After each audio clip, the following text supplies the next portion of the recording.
We all do it. We all love it. We're talking about sleep.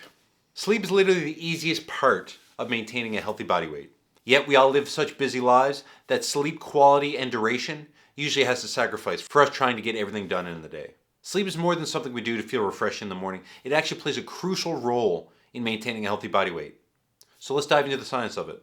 Hi, my name is Justin Canning and I spent my entire young life as overweight and obese. And I spent the last 15 years trying to become the next best version of myself, while helping countless other people do so as well. Before we start, hit that subscribe button. I make a lot of these videos trying to help people understand how to lose weight. So sign up and let's do this together. First of all, let's talk about the brain. The hypothalamus is a region of the brain that helps regulate appetite and metabolism. When we don't get enough sleep, this can disrupt the hormones in our body, including leptin and ghrelin. These are hormones that control our hunger and fullness cues. You see, a lack of sleep leads to the increase in ghrelin, the hormone that stimulates hunger, and a decrease in leptin, the hormone that signals fullness. And with the activation of these two hormones, this leads to increase in appetite, especially for high sugar, high fat foods. And this snowballs into overeating, which in turn leads to weight gain. So next time you find yourself reaching for that unhealthy snack, you can understand it's more than just a willpower thing. It could actually be hormones affecting these poor choices. The second point is sleep also affects our energy expenditure and metabolism. Let me explain. When we sleep, we go through various stages of sleep, light sleep and deep sleep, also known as REM or rapid eye movement sleep. And during these phases, our bodies regenerate tissue that was broken down during exercise. They release growth hormones as well as regulate the metabolism.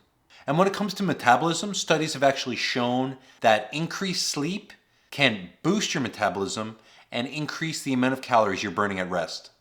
That's an easy win. Thirdly, motivation. Motivation's a fickle thing. It goes up and down, and we really don't know what we're getting each day. At least I don't. But I know that when I am well rested, I feel the energy surge and obligation to move my body. You're able to go ahead and do things with your family, get out in the yard, go for walks, go for runs, go to the gym. Because when you're more rested, you have more energy to burn. And when you burn more energy, the happier you feel, the more endorphins you have going.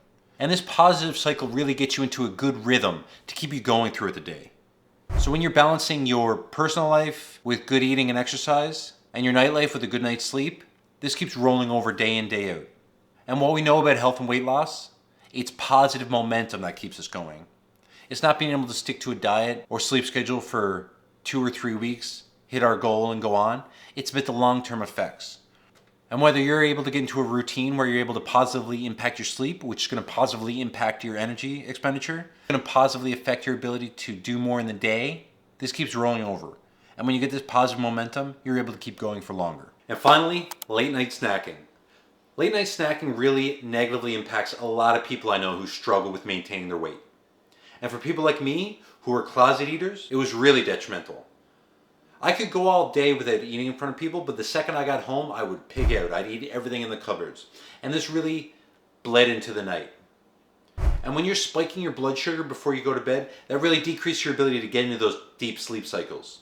So for those of you who really struggle with eating late at night, I would suggest you try intermittent fasting. This is when you stop eating at 8 p.m. and you start at 12 lunchtime the next day.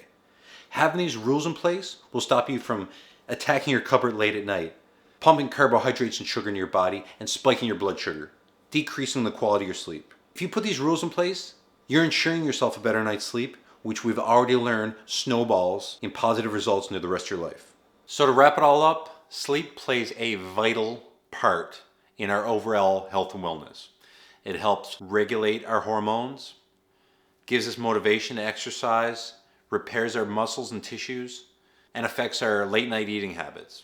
So if you can maintain 7 to 9 hours sleep every night, I guarantee this will positively maintain your weight loss journey going forward.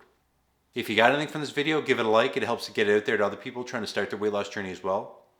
But if you're someone who takes their sleep for granted, I highly recommend you put more effort into it because it truly affects every other aspect of your life.